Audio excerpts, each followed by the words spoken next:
Olá pessoal, vamos falar um pouco sobre os biosensores poliméricos dopados para detecção e vazamento de petróleo por quimiluminescência mediado por AlkB, que é uma proteína. O Departamento Nacional de Petróleo, de Produção e Mineral, na verdade, ele diz que o petróleo ele constitui uma mistura, né, basicamente de hidrocarbonetos. Né? O que seriam esses hidrocarbonetos? São moléculas de carbono e hidrogênio, né, que se encontram no estado líquido em temperatura e pressão do ambiente. A gente também entende que esse hidrocarboneto ele é constituído também por diversos compostos sulfurados, nitrogenados, oxigenados. A gente também encontra resinas, asfaltenos e também possível de encontrar alguns metálicos, no caso do ferro, o cobre e também do zinco. O petróleo constitui uma mistura de hidrocarbonetos, né, em suas estruturas relacionadas. Porém, né, existem outros componentes principais que também fazem parte dessa mistura, que são basicamente de 4 famílias. Né? São os hidrocarbonetos saturados, os hidrocarbonetos aromáticos, a gente vai ter também resinas e asfalteno. E também existem diversos outros compostos que também não são resolvidos e seus componentes não são identificados. O principal objetivo, né, das indústrias petroquímicas é pegar esse produto, né, que é extraído lá nas suas plataformas e transformar esse petróleo em uma diversidade possível de produtos para botar no mercado. E aí a gente vê um gráfico de pizza onde a gente vê que a maior parte desses produtos são comercializados em grande parte do todo mundo. Né? São os óleos diesel, né, compreende a maior parte, a gasolina, os óleos de combustíveis, querosene de aviação e a nafta. Então, esses são uma grande diversidade de produtos que são colocados no mercado vindos da extração da indústria do petróleo. Porém, agora a gente fala um pouco dos impactos, né, causados por derramamento de petróleo, né, que são esses produtos poluentes, né, que são liberados por meio desses vazamentos, que podem acumular, né, eles são bioacumuladores, eles conseguem acumular desde solos, sedimentos, contaminar rios, águas, fauna, flora e principalmente os seres humanos, né, porque podem sofrer esses impactos na sua saúde, tanto física quanto psicológica. E aí, em particular, a gente vê vários reportagens, né, cortes de reportagens falando sobre as incidências, né, frequentes desses vazamentos de petróleos e o que isso pode gerar de impacto para a biodiversidade brasileira. Em especial, esse primeiro a gente vê que os peritos da PF eles calcularam aí em 2019, né, 525 milhões de danos e vazamentos. E aí a gente consegue perceber que desde lá, né, houve uma atenção maior, principalmente por pesquisadores aqui da UFABC, que estudaram os impactos da ecotoxicidade desses compostos em meio aquático. Então, vale salientar isso, deixar claro que também esses impactos prejudicam muito, né, a nossa sociedade, a nossa fauna, flora e toda a nossa população que consome esses produtos naturais. Né? E a biorremediação hoje ela surge como uma alternativa para mitigar impactos, né, do petróleo em certos corpos aquáticos, principalmente, em determinadas áreas contaminadas. E as bactérias elas vêm sendo empregadas como né, nesse processo de biorremediação, porque elas são capazes de utilizar esses hidrocarbonetos como fonte de carbono e de energia, né, para sua sobrevivência. Sendo assim, as técnicas de biorremediação ambiental elas seguem muito mais desenvolvidas em países desenvolvidos, elas seguem muito mais pesquisas e de forma prática em países desenvolvidos como Estados Unidos, Canadá e também na Europa. Ao contrário, o Brasil ainda está gatinhando nesse processo, porque a gente, na verdade, sabe que a biorremediação ela é um campo muito de teoria aqui no Brasil e pouco de prática. Então a gente sabe que a gente precisa evoluir bastante nesse sentido. E os objetivos do nosso trabalho é produzir um biosensor polimérico dopado para detecção e vazamento de petróleo, contendo a proteína AlkB. E também minimização, né, por meio dessa biosensor, e mitigação desses impactos ambientais negativos. Em nossa metodologia, iremos utilizar o sistema de produção BL21DE3. que é utilizada para expressão de proteínas heterólogas em bactérias como a Escherichia coli. Então, nós iremos utilizar o gene ALK-B, utilizado da estirpe LM2229. Essa estirpe que nós vamos utilizar, ela é uma estirpe de teste controle bioensaios proveniente da Pseudomonas oleovarans. Então, os genes amplificados através da PCR serão clonados nos vetores de expressão PET e transformados em E. coli BL21DE3. Nestas linhagens, o gene sob o controle do promotor T7 é superexpresso e a bactéria vai produzir a proteína heteróloga em grandes quantidades. Esse sistema BL21D3, como que ele funciona? Então, essa produção ela envolve um plasmídio que tem a produção de inibidores do tipo LAC. Esses inibidores eles vão ser removidos na presença de IPTG. E a expressão da bactéria vai resultar na polimerase T7. É essa RNA polimerase que vai produzir a nossa proteína de interesse nesse plasmídio.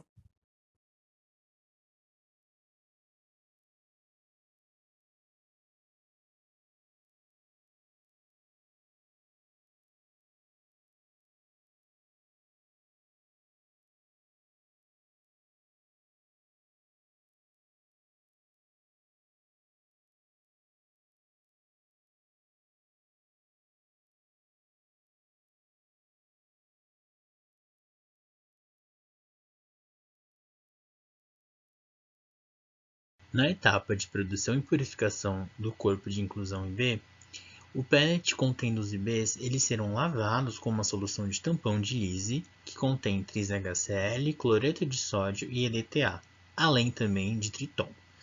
Então, após essa lavagem, as amostras elas serão centrifugadas para que ocorra a formação de pellet, que será armazenado a menos 80 graus Celsius, para que posteriormente seja adicionado os clusters, os aglomerados da ALK-B e também o anticorpo monoclonal anti-IS, que irá contribuir tanto na parte de purificação quanto na parte cromatográfica do processo.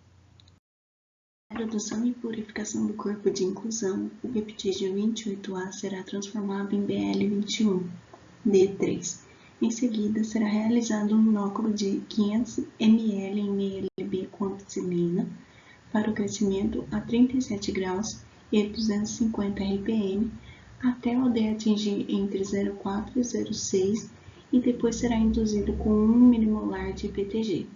Ficará incubado por um período de 3 horas para o crescimento e depois serão adicionados inibidores de protease livre de EDTA, inibidores de serina protease e lisozima, e a cultura continuará incubada a 37 graus Celsius e 250 RPM. Após 2 horas de incubação, será feita a centrifugação da cultura. O sobrenadante será descartado e o pellet recuperado com 50 ml de tampão PBS suplementado com inibidores de protease. E essa mistura será submetida a emulsificação no gelo a 4 ciclos de 1 minuto e meio.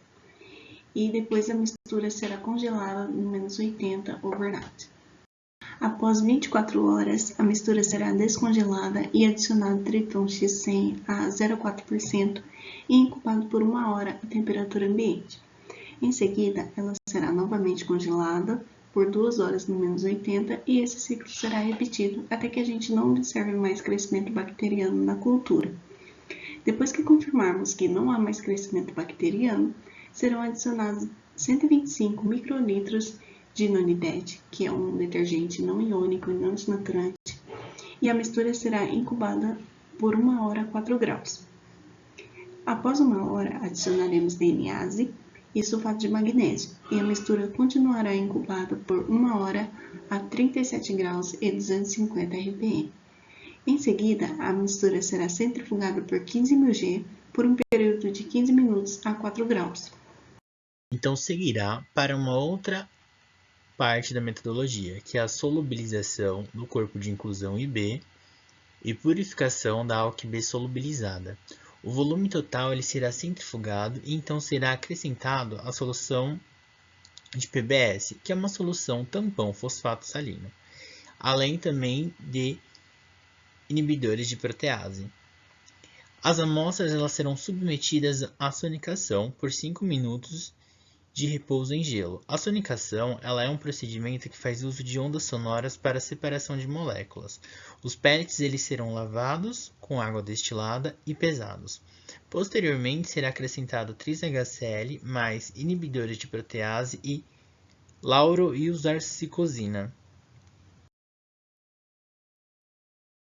O sobrenadante será recuperado por centrifugação e então será acrescentado cloreto de sódio e imidazol à proteína solubilizada, com o propósito de gerar equilíbrio entre as amostras. As amostras elas seguirão para a purificação por cromatografia de afinidade, o IMAC, que é uma técnica que faz uso de propriedades físico-químicas para a separação de componentes de uma mistura. Posteriormente, será realizada a quantificação dessa proteína através do ensaio de Bradford, que posteriormente seguirá para análise da integridade da proteína por SDS-Page, para seguir para uma outra etapa que é o Western blot. Agora eu vou falar um pouquinho da construção do biosensor polimérico com AlkB. Então, o componente funcional do nosso biosensor, ele vai ser estruturado com uma blenda de nanofibras eletrofiadas de PCl, que é policarprolactona. Ela é um polímero não natural, pertencente à família dos poliésteres alifáticos e ela possui uma alta hidrofobicidade. Ela também é muito estudada como um substrato de biodegradação. Também iremos utilizar a quitosana, que é um biopolímero do tipo polissacarídeo e ele possui uma alta densidade de cargas positivas, e o luminol. Então, as nossas nanofibras, elas vão ser enriquecidas, elas vão ser dopadas com nanopartículas de magnetita. A magnetita é óxidos de ferro, 2 e 3, e contendo a nossa proteína AlkB e o luminol. Então, as nossas proteínas, elas vão ser imobilizadas nas superfícies do nosso biopolímero, combinado com as nanopartículas de magnetita. Então, de forma sucinta, o que nós vamos ter? Uma interação nos sítios metálicos, uma interação nos grupos funcionais dos ligantes orgânicos e gerando, assim, interações eletrostáticas. Quando nós falamos, então, da proteína AlkB, nós nos estamos referindo a enzimas com domínio de oxigenase dependente de ferro e 2-oxoglutarato.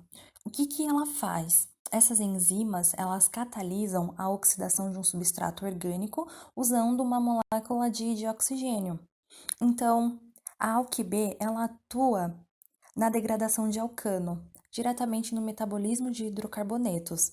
Os alcanos, eles são compostos químicos que consistem justamente desses elementos, carbono e hidrogênio, como é o caso dos hidrocarbonetos.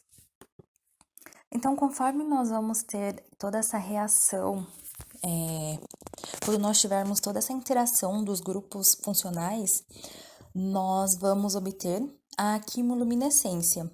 E esse brilho, essa fluorescência que vai ser emitida, ela vai evidenciar o vazamento de petróleo.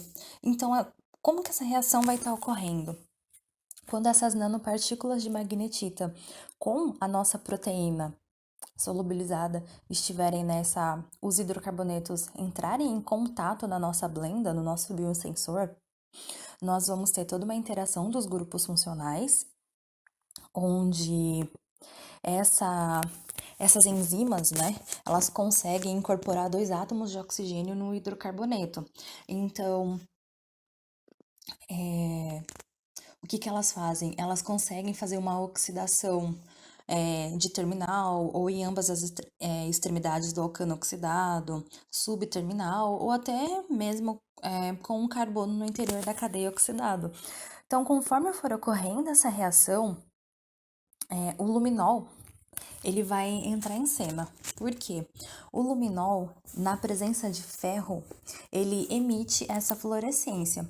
Então, quando o luminol entrar em contato com esse ferro, os átomos de hidrogênio, de nitrogênio também, de hidrogênio e de nitrogênio, eles vão escapar das moléculas do luminol e eles vão, do outro lado, passar a capturar átomos de oxigênio, que é o que vai estar ocorrendo nessa troca, né, entre as nanopartículas de magnetita com a nossa proteína nos hidrocarbonetos. Então, esses elétrons dos átomos de oxigênio, eles vão se agitar pela saída do nitrogênio e do hidrogênio, e essa movimentação toda que a gente vai ter de elétrons, ela vai ser dissipada nessa forma luminosa, evidenciando o nosso vazamento. Pensando que o nosso produto vai realizar a detecção noturna de vazamentos, vai melhorar a imagem da empresa frente ao mercado, vai aumentar o valor das ações da empresa por ser um produto socialmente responsável, a gente pretende, né, que ela seja uma empresa reconhecida por cuidar do meio ambiente com responsabilidade e comprometimentos socioambientais, né? Pensando nas dores do cliente, né? O que a gente quer que o cliente saia satisfeito, nós estamos pensando que, além de ter uma detecção ampliada de possíveis vazamentos no período noturno, essa empresa que adquiriu o nosso produto, ela não vai ter perda de valores monetários, né? Em relação à mitigação de problemas ocasionados pelo vazamento nas áreas afetadas, né? Porque pensando monetariamente, a gente teria o ressarcimento das comunidades, multas ambientais, valorização da imagem empresarial, e o nosso produto iria atender à legislação ambiental. Olhando o nosso produto em relação aos concorrentes, né, a proposta que a gente tem de detecção noturna visível ao olho nu, rapidez dessa detecção e o baixo custo, nós temos que, em relação à detecção noturna, a Teledyne FLIR, ela realiza, né, e apenas a Lumex Instrumentos que acaba não realizando. Em relação a todos os outros parâmetros de características, né, do nosso produto, apenas o nosso consegue fazer, porque os demais produtos eles já estão no mercado, mas eles não conseguem fazer detecção noturna visível a olho nu, eles não são rápidos, né? Então eles precisam de um tempo para que o operador visualize o que está acontecendo, e o nosso produto, devido às técnicas empregadas, ele possui um baixo custo. Se olhar o produto em relação à estimativa do mercado, né, nós vamos olhar por esse gráfico aqui, a gente tem o SMT, que seria no nosso mercado target, aquele alvo que a gente quer atingir, né? Então, primeiramente, a gente pensa em embarcações e plataformas de exploração de petróleo. Olhando o segmento de mercado acessível, que é o SMA, a gente já expande para distribuidoras e empresas de extração de petróleo. E olhando o mercado total, estima-se que hoje a gente produza 100 bilhões de barris por dia de petróleo, né? Isso é em relação a todas as empresas que realizam a distribuição e extração de petróleo do mundo. Então, é um mercado muito grande que a gente pode atingir com o nosso produto. Esse projeto, né, ele se enquadra na patente de invenção, né, porque observando o que já se foi pedido em relação a patentes, não há muito produto. Então, nós temos, com produtos similares, né, a gente tem alguns produtos como este de Sistema de Detecção de Derramamento de Óleo de 1993, mas ele foi abandonado. Este 2001, essa patente ela está expirada. Este é um produto produzido na China, né? O sistema de monitoramento ele é de 2012, mas não tem muitas informações sobre eles. E também temos esse dispositivo robótico de 2013, também é um produto chinês, e ele também não tem muitas informações, né? Ele já tem uma patente. Então, assim, são poucos produtos similares que estão na área, né? Então, a gente tem uma grande possibilidade de obter uma patente com esse produto. E se a gente for resumir esse produto, né? Então, o estado da técnica, ele é um sensor biopolimérico dopado. Ele tem uma desvantagem porque ele vai ocupar um volume muito grande dentro da embarcação, né? Porque ele precisa estar dentro da embarcação, então ele ocupa uma área grande, né? Mas a gente consegue resolver essa dor do cliente, que seria esse problema, né? que a gente vai resolver o vazamento de petróleo no mar em período noturno, que hoje não há produtos similares no mercado, né? Então, ela é uma solução que vai tornar o vazamento aparente por quimiluminescência. E ela tem a vantagem, né, que ela vai minimizar e vai mitigar os impactos ambientais negativos. E aí, o que a gente, olhando em relação ao desenvolvimento do produto, da marca do produto, a gente verifica que a gente precisa de infraestrutura da empresa e uma competência interna, então a gente pensa utilizar a universidade como parceria, né? O risco dessa pesquisa não ter sucesso é muito pequeno, porque ele é um produto de baixo custo. E a gente percebe, até pelas reportagens colocadas lá no início da apresentação, que a gente precisa de um produto desse tipo com um grau de urgência extremamente alto, né? Então, o time to market. O mercado, ele necessita desse produto. E para se desenvolver essa solução tecnológica, a gente estima um médio prazo. Um médio prazo de 6 a 12 meses, a gente consegue colocar esse produto no mercado. Esse produto ele precisa ter um alto grau de sigilo, né? E a gente tem que ter a gente precisa de ter fomento público para a gente poder iniciar o desenvolvimento desse produto, né? A gente busca parcerias em relação a portais especializados, bancos de patentes, publicações científicas, vamos pesquisar parceiros em currículos Lattes também, né? Porque a gente precisa de mão de obra. Em relação ao cronograma, né?